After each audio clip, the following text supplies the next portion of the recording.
सितम की बात यह है कि हम खुद भी इस बात पर सब्र शुक्र कर लेते हैं, ये सोच कर कि हमारे नसीब में ही लिखा है ये सब। जिंदगी हम अल्लाह और उसके रसूल के अहकामात के मुताबिक गुजारेंगे तो सब ठीक रहेगा। बुरे काम का बदला बुरा ही मिलना है, ये इतना सा फलसफा है जिंदगी का। इसे समझने में न जाने क्यों लोगों की जिंदगियां गुजर जाती है। अल्लाह के मखलूक को तंग करने वाले अगर ये समझ ले कि हर शेर पे एक सवा शेर बैठा है तो शायद इतनी खराबियां ना पैदा हो। हर जालिम का एक वक्त आता है जब उसे लगता है कि उससे ज्यादा मजलूम इस दुनिया में कोई नहीं, और यही मेरे अल्लाह का इंसाफ है।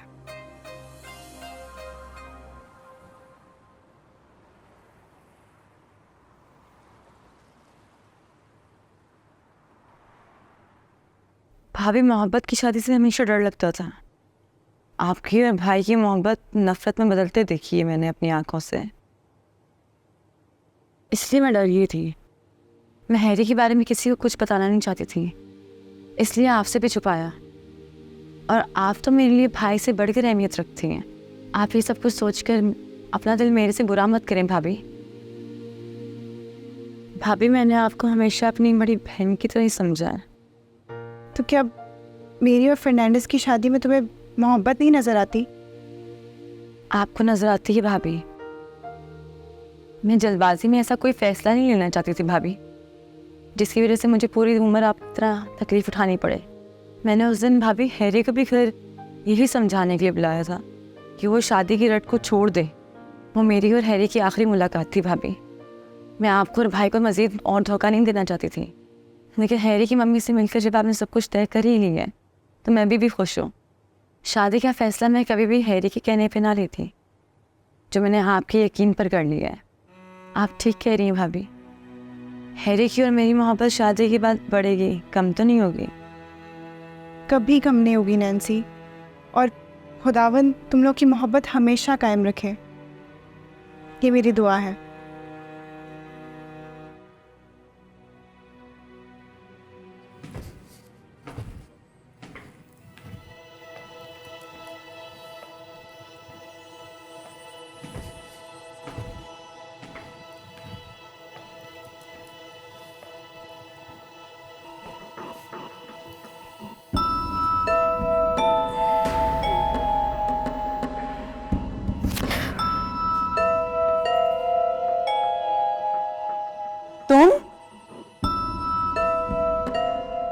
तुम बिलाल हो ना? मैंने तुम्हारे साथ क्या बुरा किया है? क्या बिगाड़ा है मैंने तुम्हारा? मुझे यहाँ क्यों लेके आए हो? मेरी तुम्हारे से कोई दुश्मनी है क्या? प्लीज मुझे बताओ, मुझे ऐसे क्यों रखा है? अरे बाप रे, एक साथ इतने सवाल। मुझे आदत नहीं है इतने क्वेश्चंस एक साथ सुनने की। So keep it slow. Bilal, मुझे प्लीज जाने दो। हमारी तो शादी होने वाली है ना, तो ये सब करने की क्या जरूरत है? खोल तो दो मुझे। देखो, मैं तुम्हारे ही घर आ रही हूँ ना, तुम अपनी होने वाली बीवी के साथ ऐसा सलूक क्यों कर रहे हो? अरे पागल, तुम भी तो इतने बड़े महल में शादी करके आना चाहती थी ना। तो वही है जो तुमने इमेजिन किया था, जो तुमने हमेशा विश किया था। देखो देखो दाएं बाएं, क्या ऐसा इमेजिन नहीं किया था? तुम इतनी डरी भी क्यों हो? बेबी तुम मरोगी नहीं। क्या ना, मैं डेड बॉडीज का सौदा तो नहीं करता ना।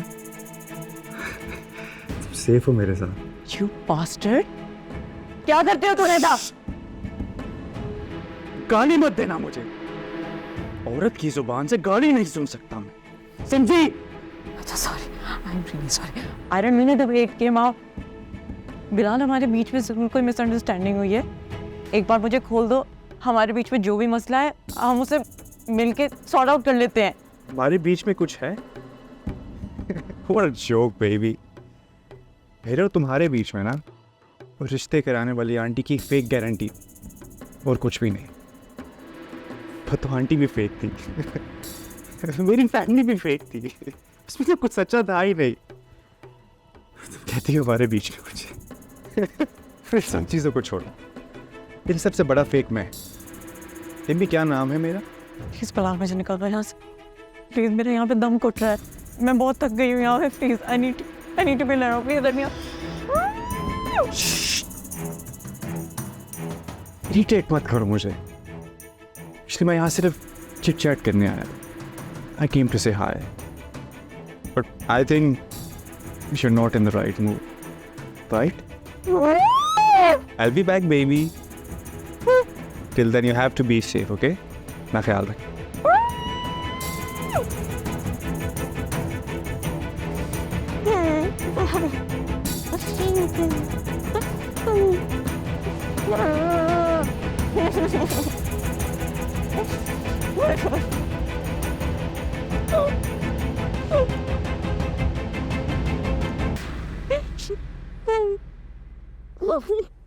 तुम भी क्या सोचती होगी कि मैं अपनी जॉब लगते ही तुमसे घर बैठने की डिमांड कर रहा हूँ, लेकिन अफसोस सच पूछो तो ये मेरी डिमांड नहीं है। मेरी एक छोटी सी ख्वाहिश है कि मैं तुम्हें सुकून से बैठा के तुम्हारी सब ख्वाहिशें पूरी करूँ, तुम्हारे लिए कमाऊँ, तुम्हारे लिए मेहनत करूँ, और जो शादी के बाद अब तक मैं नहीं कर सका तुम्हारे लिए वो सब करूँ। पर अफसर मैंने बहुत आराम कर लिया, अब तुम्हारी आराम की बारी है। और जब मैं घर हूँ तुम्हें कोई काम करने की ज़रूरत नहीं है, मैं देख लूँगा सब। फर्नांडिस, मैं सारा दिन फ्री बैठ के थक गई हूँ और तुम मुझे नैन्सी की शादी का भी कोई काम नहीं करने दे रहे। सारा काम तुमने अपने सर ले लिया है। अब तुम थके हुए आए हो, तुम प्लीज़ रेस्ट करो। हाँ तो तुम भी तो इसी तरह करती थी ना, सारा दिन ऑफिस के कामों से थकी हारी घर आकर घर के सब कामों को देखना, किचन को देखना, जॉन का ख्याल करना, नैन्सी को देखना, और तो मेरा ख्याल भी करना। तो क्या मेरा इतना फ़र्ज़ नहीं बनता कि मैं तुम्हारा ख्याल करूं? अच्छा मेरी बात सुनो, चाय पियोगी अच्छी सी? तुम 2 मिनट बैठो, मैं तुम्हारे लिए अच्छी सी चाय बना कर लेकर आ जाऊँ, ओके?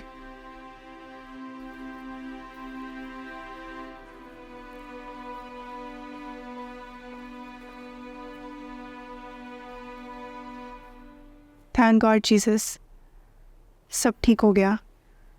बस अब जैसे मेरी सारी परेशानियां ख़त्म हो गई हैं, वैसे मैम फातिमा की भी सारी परेशानियां ख़त्म कर दें। पता नहीं क्यों मेरे दिल में अजीब अजीब से वसवसे आ रहे, ऐसा लग रहा है जैसे कुछ गलत होने वाला है। या अल्लाह मेरी बच्ची को अपने हिस्सों मान। मुझे समझ में नहीं आती कि मेरी बच्ची तो इतनी मासूम है, उस गरीब ने किसी का क्या बुरा किया जो जालिमों ने इतनी बड़ी क़यामत तोड़ दी मेरी बच्ची। अल्लाह का कानून है खाला, जालिम भी एक वक्त आता है खुद को मजलूम समझने लगता है। तुमने इतने बड़े बड़े वर्ड्स कहाँ से सीख लिया अमार?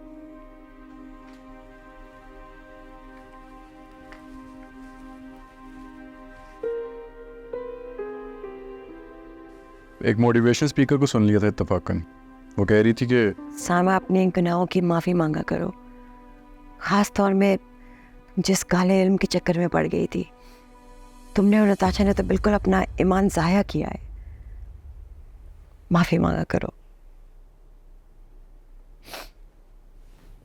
मुझे अब तुम्हारी कोई बात बुरी नहीं लगती सीमी, तुम जो कहती हो बिल्कुल ठीक कहती। काश मैं तुम्हारी बात पहले सुन लेती।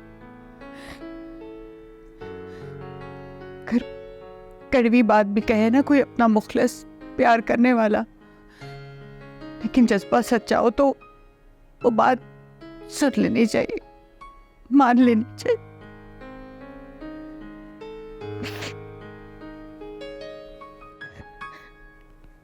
अब समझ भी गए हो तो फायदा क्या हुआ?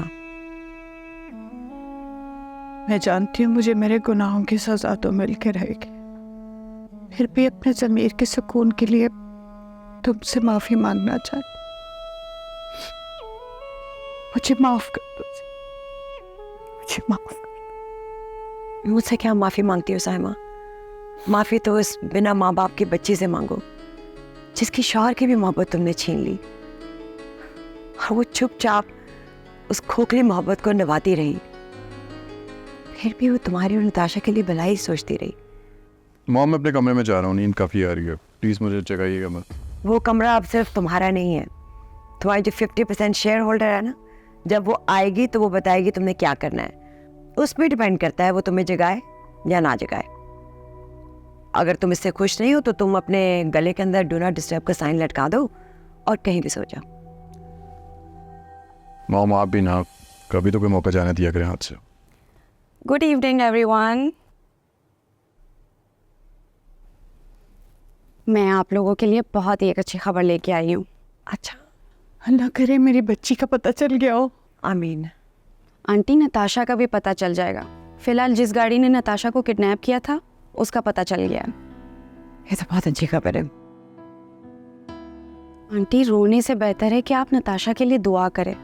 मैं भी अभी नमाज पढ़ने जा रही हूँ, मैं भी नताशा के लिए दुआ करती हूँ। Thank you Fatima. नताशा की गाड़ी मिल चुकी है और जिस गाड़ी में इसको किडनैप करके लेकर गए थे उसकी भी डिटेल आ गई है। मालिक तो कोई और है उसका, लेकिन रेंट पे कोई बिलाल नामी शख्स उसे लेकर गया था। बिलाल? आप जानती हैं? नहीं तो। कैसे नहीं जानती आंटी? वो नताशा का मंगेतर था, उससे उसकी शादी होने वाली थी। मिस फातिमा, मैं कल ही समझ गया था जब आपने कहा था कि नताशा के मंगेतर को भी इन्वेस्टिगेशन में शामिल कर लिया जाएगा। नहीं नहीं, उन लोगों को तो बिल्कुल पता नहीं चलना चाहिए। 100 तरह की बातें होंगी, बच्ची की बदनामी होगी, और खुदा न खास्ता अगर उन्होंने बच्ची का रिश्ता लेने से मना कर दिया तो उसका तो मुस्तकबिल बर्बाद हो जाएगा। कमाल करती है आंटी। इस वक्त नताशा का हमें सही सलामत मिलना बहुत ज़रूरी है और आपको रिश्ते की पड़ी हुई है। आंटी हमें किसी तरह नताशा तक पहुंचना है। आप ठीक कह रही हैं मिस फातिमा। अब तो बिलाल का नाम खुद तफ्तीश में आ गया है और जिस गाड़ी में नताशा को देखा गया था वो तो बिलाल के नाम पे ही है। लेकिन बिलाल ऐसा क्यों करेगा? वो एक अच्छे खाते पीते घराने से ताल्लुक़ रखता है और फिर उसका तो रिश्ता तय हुआ है नताशा के साथ, और कोई शख्स अपनी होने वाली बीवी को क्यों अगवा कराएगा? ये कोई वैलिड रीज़न नहीं है आंटी। कौन इस बात की गारंटी लेगा कि Bilal is not involve in the kidnapping? आप मुझे बताएं आंटी, इन दिनों में उस फैमिली से किसी ने आपको कांटेक्ट किया? नहीं, लेकिन तो सालमा तुम कॉल कर लो ना। लेकिन मैं उन्हें क्या कहूँगी? सालमा कॉल करो। अच्छा, मैं कोशिश करती हूँ। सर, जो फरहान के दोस्त ने बिलाल का स्केच बनवाया था, क्या वो रेडी है? जी, उसी का इंतज़ार कर रहे हैं। थोड़ी देर में मिल जाएगा। एक बार मिल गया तो माँ जी से तस्दीक हो जाएगी। आंटी आपके पास बिलाल की और नताशा की कोई भी तस्वीर है तो वो प्लीज़ दिखा दे। 1 मिनट बेटा, पहले मैं ज़रा कॉल कर लूँ।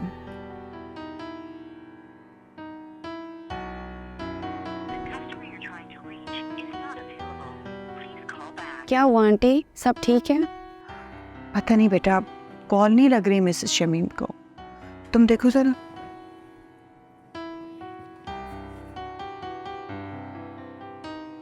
ये मिसेस शमीम बिलाल की मदर है? वही। हो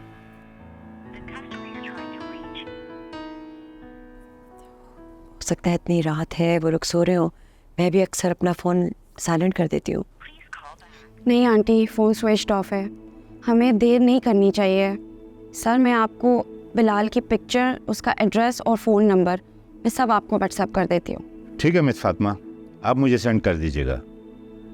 मैं आपको अपडेट करता रहूँगा। अब हमें दें इजाज़त।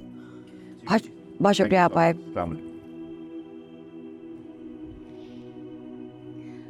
पता नहीं हम जो कुछ कर रहे हैं वो ठीक भी है कि नहीं। मतलब वो लोग, हम बिला वजह तो नहीं शक कर रहे उन लोगों पे। आंटी, अगर हमारा शक गलत निकला तो ये अच्छी बात है, और अगर सही निकला तो फिर आप देख ले। पर मुझे ऐसे क्यों लग रहा है कि जैसे कुछ गलत हो रहा है। आंटी, इससे ज़्यादा क्या गलत हो सकता है? इधर आपकी बेटी गायब हुई है और आपको उसकी फ्यूचर की लगी हुई है। क्योंकि बेटा, मैं भी तो उसके मुस्तकबिल के लिए सोच रही हूँ ना। नहीं आंटी, आप वही सोच रही हैं जो आपने देखा है। पैसा इंसान के लिए बना है, ना कि इंसान पैसे के लिए बना है। मैंने भी तो मोहब्बत की शादी की एक गरीब इंसान से, और सारी जिंदगी अपनी छोटी छोटी खुशियों के लिए तरसते। मोहब्बत अंधी होती है, और मैं नहीं चाहती कि मेरी बेटी भी अंधी मोहब्बत के पीछे भागे। अल्लाह पाक एक दफ़ा मेरी बेटी सही सलामत मेरे हवाले कर दे। आमीन। फिर वो जो चाहेगी मैं वो ही करूँगी। मैं कभी उसके ऊपर अपनी मर्जी मुसल्लत नहीं करूँगी। मैं ढूंढूंगा नताशा को। यहाँ हाथ पे हाथ रख के बैठ नहीं सकता मजीद। फरहान, फरहान, इतनी रात को अकेले कहाँ जाओगे तुम? मेरे ख्याल है पुलिस को उनका काम पड़ने दो। अल्लाह मेरी मदद करेगा। मैं अपनी मोहब्बत की ताकत को आजमाना चाहता हूँ, बाकी कुछ नहीं जानता। चलो मैं साथ चलता हूँ। तुम क्यों जाओगे? नताशा मेरी मोहब्बत है, तुम्हारी नहीं। और हाँ, मना ले फातिमा को। सच्ची मोहब्बत बार बार नहीं मिलती, बाकी सब मिल जाता है।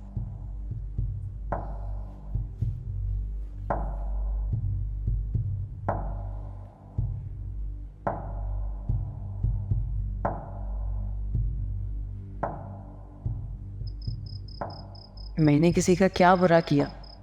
इससे किसने ये दुश्मनी निकाली है? अल्लाह पाक मुझे प्लीज़ इस अज़ाब से निकाल दे, मैं ऐसे मर जाऊंगी। मुझे फरहान क्यों बार बार याद आ रहा है?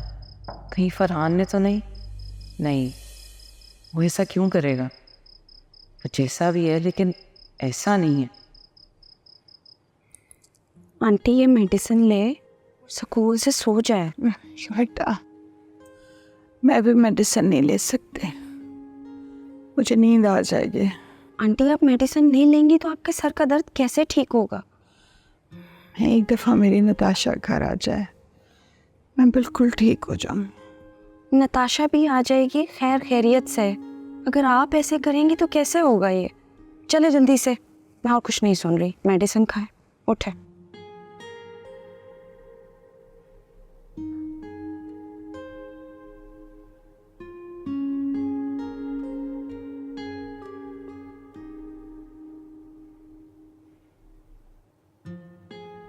लाए, अब मैं आपका सर दबा दूं? नहीं बेटा, मुझे शर्मिंदा मत करो। और मेरा दिल तो पहले ही नदामत से फटे जा रहा है।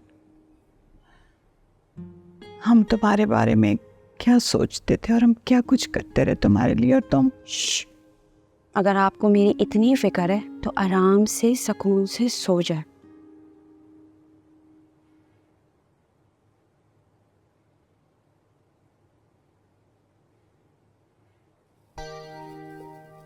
माँ, अभी इतनी मुश्किल से इनको मेडिसिन दे के सुलाया है। चलो अच्छा है। अब बेटा तुम भी आराम कर लो, बहुत रात होगी, आराम से जाके अपने कमरे में सो जाओ। लेकिन मामा, कमरे में तो अम्मार है। तो उससे क्या फ़र्क पड़ता है बेटा? वो कमरा सिर्फ अमार का नहीं है, तुम्हारा भी कमरा है। अगर उसे कोई एतराज़ है तो उसे कहो दूसरे कमरे में जाके सो जाए, तुम वहीं सोगी, ठीक है ना? कैसे सो सकती हूँ मामा? यहाँ पे सब जाग रहे और मैं सो जाऊँ? मैं बराबर SHO साहब के साथ राब्ते में हूँ, नताशा के बारे में अपडेट्स ले रही हूँ। बेटा फरहान ने जाते हुए अमार को बताया कि वो सीधा पुलिस स्टेशन जा रहा है। अब वो SHO के साथ डायरेक्ट हो जाएगा, खुद ही बात करेगा। तुम्हें इसके बारे में फ़िक्र करने की ज़रूरत नहीं है, इसलिए तो मैं कहती हूँ कि तुम आराम करो। अब वो SHO साहब भी बहुत ईमानदार इंसान है, अपनी ड्यूटी सही से निभाएंगे, इससे तुमने फिक्र नहीं करनी। अब जाओ और जाके आराम करो।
अमार,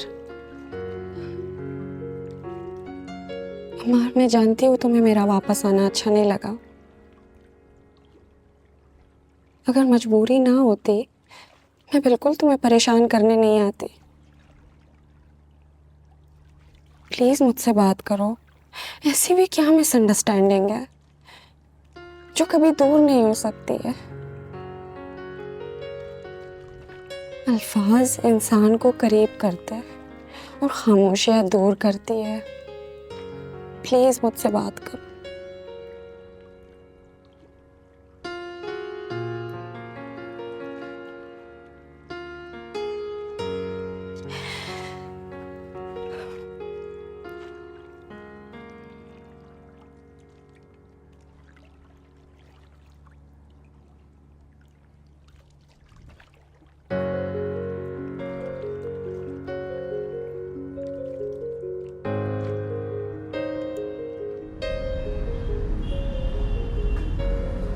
Assalamualaikum Pakistan. Hello and hi, I'm Gerard J. Zara and Zara says Assalamualaikum and good evening to everyone who's listening to 123 Radio. Well, what's up? What's going on and how's everyone? I hope and I'm sure that you'll be feeling fine.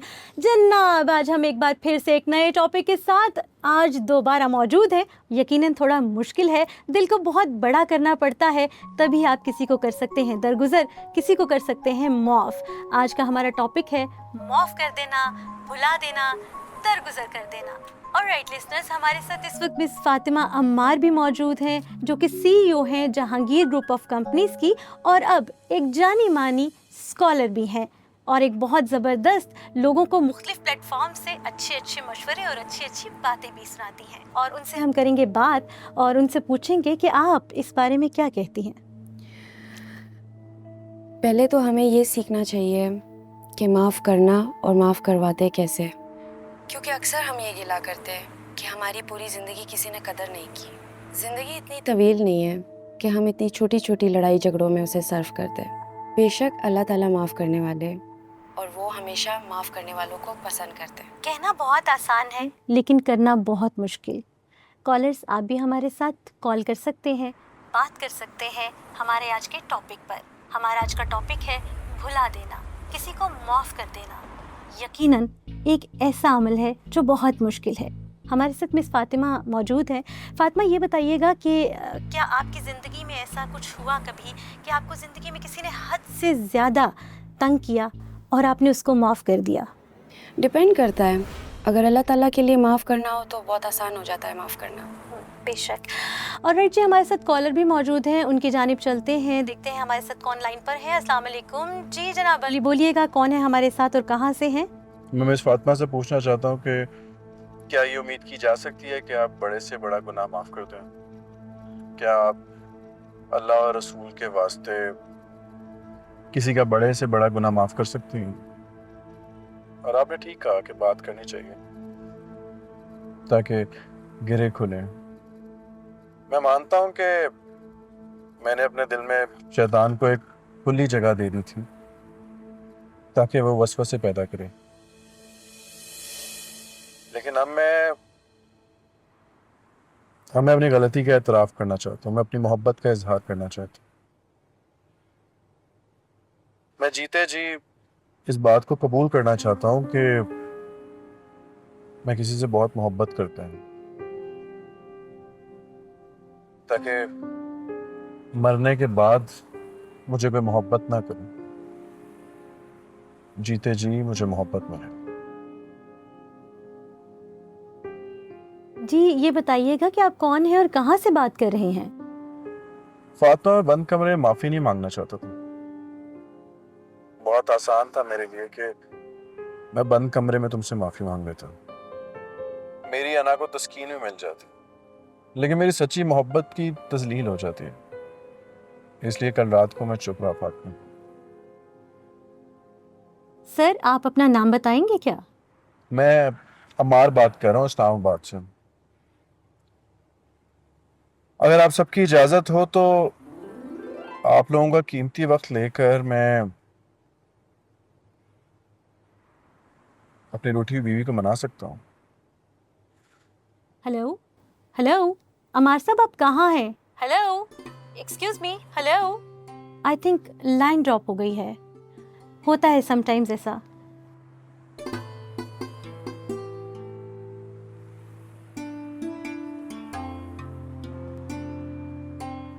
हम फातिमा से बात करेंगे। फातिमा, आप love triangle की बात कर रही थी, क्या है ये लव ट्रायंगल?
अमार, तुम यहाँ?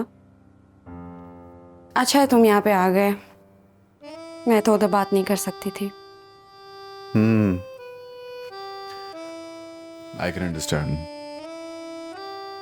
लेकिन मैं सबके सामने तुम्हें सॉरी कहना चाहा था फातिमा। उसकी कोई ज़रूरत नहीं है, मुझे पता है कि तुम्हारे दिल में मेरे लिए क्या है। सिर्फ मर्द को ही नहीं, औरत को भी अच्छा लगता है जब वो अपने शौहर का बरम रखती है। वो अपने शौहर को अपने आप से मजबूत, अपने आप से बुलंद और अपने आप से बहुत ज़्यादा इज्जत वाला देखना चाहती है। माफ़ी मांगना हरगिज़ बुरी बात नहीं है, लेकिन वो अपनी कमज़ोरी का एतराफ़ तो है ना। और मुझे ये मंजूर नहीं कि तुम मेरे सामने अपने आप को कमज़ोर जाहिर करो। मैं ऐसा कभी नहीं चाहूँगी अम्मार, कभी नहीं। लेकिन तुम्हें अपनी गलतियों को कंपनसेट करना तो होगा ना। हाँ, जो सज़ा दें आप माय लॉर्ड, मुझे मंजूर है। सज़ा ये है कि अब नो मोर लेजीनेस। तुम अपने स्टार्टअप के लिए आज से ही काम शुरू करोगे और उसको मज़ीद डिले नहीं करोगे। ठीक है, अपने स्टार्टअप के लिए मैं आज से ही काम कर लेता हूँ।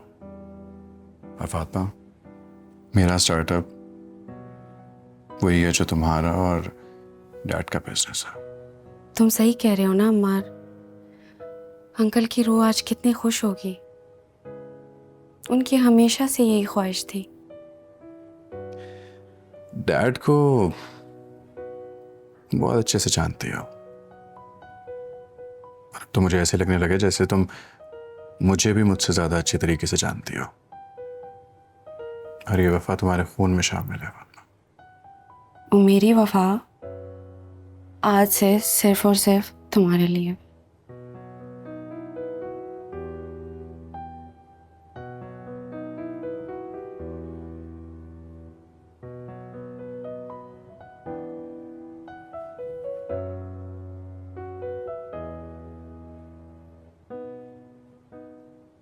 बिलाल, बिलाल हम कहाँ जा रहे हैं बिलाल? अभी तुम एयरपोर्ट जाओगी तो वहां से तुमने बुलाया इन सब। क्या है? मेरी बात सुनो। मैंने किया क्या है? मैं इधर ही कुछ नहीं होगा, मैं आ गया हूँ। मैं आ गया हूँ, कुछ नहीं होगा। लेके जाओ इसे। मैं आ गया हूँ, आ गया। बिल्कुल भी परेशान नहीं होना। लेके गाड़ी में बैठी, मैं घर आके मिलता हूँ आपसे। चलिए। सोके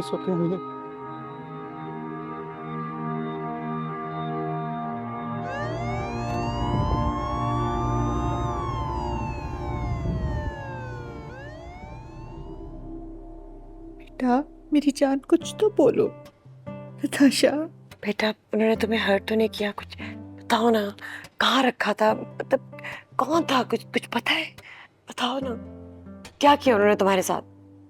राल था जिससे आपने मेरी शादी तय की हुई थी, उसने मुझे बांध के रखा हुआ था। He is not a right person.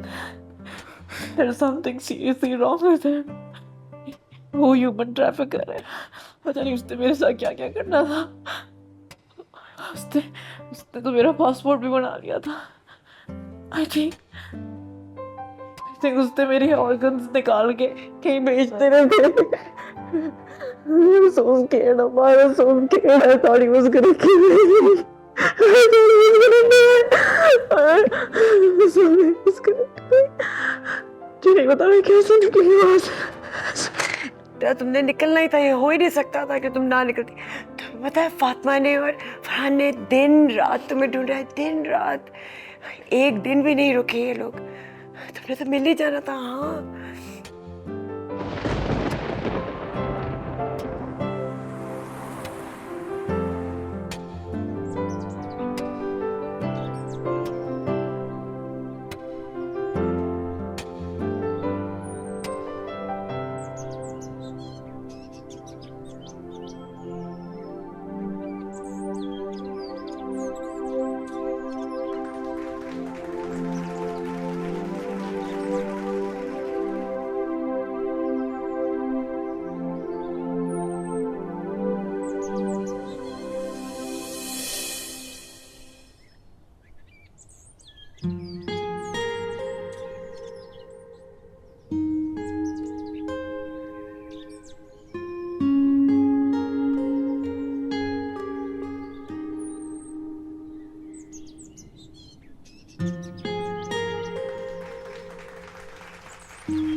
तुम तो समझ सकते हो हम कितनी मुश्किल सिचुएशन से अभी गुजरे, इसलिए मुझे तो सोल्यूशन यही नजर आ रहा है। आंटी मैं समझ सकता हूँ, मैं तो खुद आपसे यही बात करने वाला था। उठ गई? नहीं, अभी तक सो रही है। आई थिंक दवाइयों का असर है। शुक्र है, सोने दो, उस बेचारे को आराम की जरूरत है। फरहान, मेरे अंदाजे में तुम्हारा इमेज बिल्कुल गलत था। मैं हमेशा तुम्हारे बारे में गलत सोचती आई हूँ और उसके लिए मैं बहुत ज़्यादा शर्मिंदा हूँ। इस मुश्किल में जिस तरह से तुमने दिन रात मेहनत की, भाग दौड़ की, तुम ना होते तो हम कभी भी नताशा को वापस नहीं हासिल कर सकते थे। बिल्कुल नामुमकिन था। थैंक यू बेटा। और इस वाक़े के बाद मुझे एहसास हुआ है कि तुमसे अच्छा उसका हमसफ़र हो ही नहीं सकता। अगर तुम अपना दिल साफ कर सको मेरी तरफ से तो नताशा का हाथ थाम। आंटी मुझे किसी किस्म का कोई एतराज़ नहीं है। अगर आप दोनों की इजाज़त हो तो मैं अम्मी को साथ ले आऊं? हाँ बिल्कुल, यही हम चाह रहे। इससे अच्छी और क्या बात होगी? मेरे ख्याल में थोड़ा सा तुम मुंह मीठा कर रहे हो इस पे। हाँ फरहान, तुम्हें तो पता है ना नताशा की तबीयत का। उसे संभालोगे? आंटी आप बिल्कुल परेशान ना हो, ट्रस्ट मी, मैं उसका बहुत ख्याल रखूँगा। और आपको तो पता ही है मोहब्बत इंसान को किस कदर बदल लेती है।